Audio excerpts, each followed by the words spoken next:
बर' ससाइटिनि बाथ्राखौ एसे सानोब्ला खर'खौ माने बेले बेजे मोनो। बर' ससाइटियाव दा माने ओरैबायदि मोनसे बिथिंथिं खारगासिनो दं। खोथा बुंगाफ्रोमबो फंफ्रोमबो खोथाया माने राजनितिकरनाव खारलांलायलाङो। दा बेनि थाखाय बुंनो बाखांनायबो मोनो आरो। जोंथ' आरो गेजेरनि मानसि हारिनि खोथाखौ सोरबा बुंनो होब्ला बुंनोबो लुबैयो। दा खोथाया जाहैबाय दिनैनि थारिखआव जि एसटिनि जेंना थाखानाय एसटिफोरा जाबायदि खैफोदाव गोग्लैनो थांगासिनो दङ बियो जोबोर गिख्रंथाव। मानोना जों दिनैसिमबो नुयो बर' फरायसाफोरा दिनैसिमबो ओरैबायदि केरेक्टाराव दङ जे सोलोंथाइ लानो गोसोखौनो खालामनो नागिरा। सोलोंथाइनिफ्राय बोरै बारग'नो बेखौसो गोसो खालामो। दा जोङो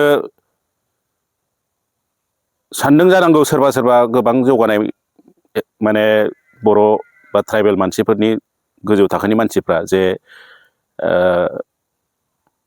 जोंलाय जौगाखाबाय जों एसटि नांबाय थाला जोंनो बिदि सानबाय बायदों जानो हागौ। नाथाय फारफ्रोमथिंबो जों दा बोलि जानो नांगोन। जुदि मोनद' जनगस्थिया गोदानै एसटिआव हाबोब्ला दा बिनि गेजेरावनो एसटि पि आरो एसटि हिल्स आरो एसटि भि गोदानै दानो नागिरलायनाय जादों। खिन्थु एसटि पि आवनो माखासे जौगाखानाय हारिफोरखौ खोख्लैनो नाजादों एबा हाबसननो नाजादों। बे जोंनि थाखाय जोबोर गिख्रंथाव।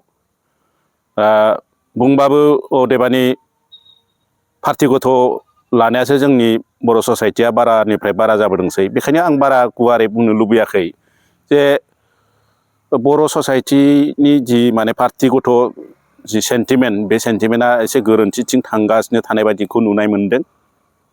जेखौखि दा बुंथों माने पार्टि गथ' थामहिनबा माने सोरबाया बिपिएफ सोरबाया इउ पि पि एल खालि बिदिथिंल' खारबाय थानायखौ नुनाय जादों।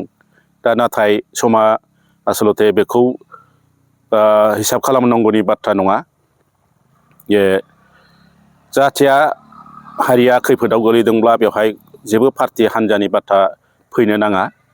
पार्टि हान्जाजों थाबाय थायोब्ला जोङो माने बिपदाव गोलैनायनिसो लामायाव सौहैलायलांनो नागिरो। मानो होनबा पलिटिकेल पार्टिनि दैदेनगिरिफ्रा गावसोरनि जाफुंसारनायखौ हासिल खालामनो थाखायसो बारासिन गोसो होयो। दा बेखायनो थाङै थुङै बांद्राय पार्टि गथ' जायोब्ला बियो मोनसे हारिया मोनसे बिपदाव मोगा मोगि जाथारनो गोनां जायो। दा बे आबहावा बे बारहावाया दिनै बर' हारिनि बा ट्राइबेल बे जनगस्थिफोरनि थाखाय मोनसे गिख्रंथाव मोनसे जेंनायाव सौफैदों एबा सौफैगासिनो दं। बेखौ बोरैहाय जोङो माने जाफुंसार जानो हागोन। हारिखौ लानानै बे ट्राइबेल माहारिनि मानसिफ्रा बोरैहाय रैखाथि मोनगोन बेखौ साननांगौनि बाथ्रा फैदों। जौगाखानाय जि अनजिमा गोबां हारिफोर बे अनजिमा गोबां हारिफोरा जोंनि बे खम अनजिमानि ट्राइबेल जोलैनि मानसिफोरनि गेजेराव एसटि जानानै हाबसनफायोब्ला मा जानो हाथाव बेखौ जों रोखा रोखा नुहुरनाय मोनो। बबेखानि राजखान्थियारि जि माखासे मावथिफोर बिथांमोना नुवाबो जानो हागौ। नाथाय जोङो जेबो राजखान्थियारि मानसि नङा। राजखान्थियारि नङैखाय जोङो नुहुरनाय मोनदों। गोरोन्थिसो जायोना मायो मिथिया आं बेखौ। जे बे एसटिनि जेंनाया जोंनि ट्राइबेल माहारिफोरनि थाखाय जोबोर माने गिख्रंथाव जेंना लाबोसिगोन।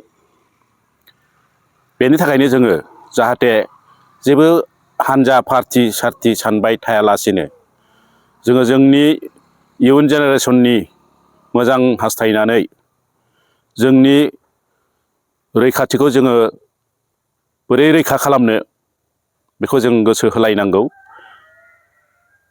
गुबुन फारसेथिं मालाय मा जादों गावसिनि रक्षा कवचनि थाखाय एसटि हाबसननायनि मोनसे पलिटिक्स सोलिदों। दा बे रक्षा कवचनि थाखाय बिसोर गासिबो गाव गावनि थाखाय सांग्रांजोब।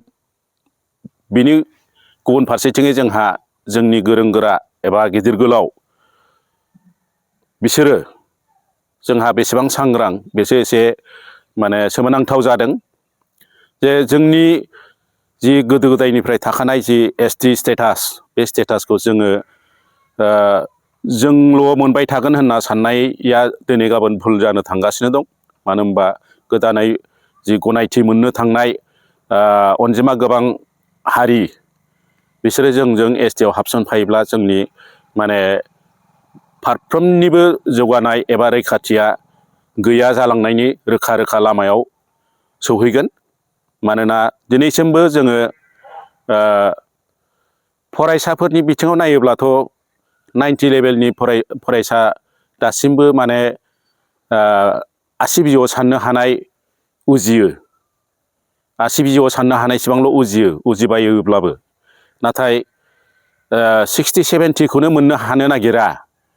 30 40 लेभेलावसो थाजोबनो नागिरो। आनखि सोलोंथाइनिफ्राय बोरै एरायनो हागोन बेखौसो साननाय थाबावो बर' समाजनि गथ'साफोरा। अब्ला गासै जोंनि बे थाखानाय जि ट्राइबेल स्टेटास बे स्टेटासनि जि मोनसे मर्यादा बे मर्यादाया जोंनिफ्राय सोरजोंबा सेख'नानै लाजायोब्ला जों मा जागोन? आंनि नुहुरनायावथ' आसामखौ बोरै रैखा खालामगोन होनना बुंदों बे 6 जनगोष्ठीया। बे बाथ्राया आसलथे सायावसो बुंनाय बादि, सायाव बुंनायनि थाखायसो बायदि, सिङाव आन्दोआव हयथ' बिस्रा ट्राइबेलफोरखौ बोरैहाय होबथाबावनो बे होबथानांगौनि थांखियैसो जानो हागौ बिसोरो माने आसामखौ रैखा खालामनायनि मुङाव एसटि डिमान्ड खालामदों।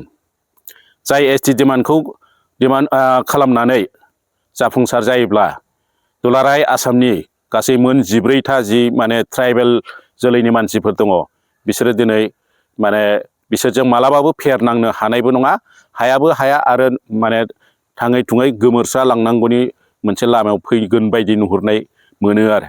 दा आं बारा गोलाव बुंलिया। जाहाथे बर' ससाइटिनि साफ्रोमबो जिखि हान्जायावनो दा थाथों, जिखि पार्टियावनो दा थाथों, गावनि बे इयुन जोलैनि जि मोनसे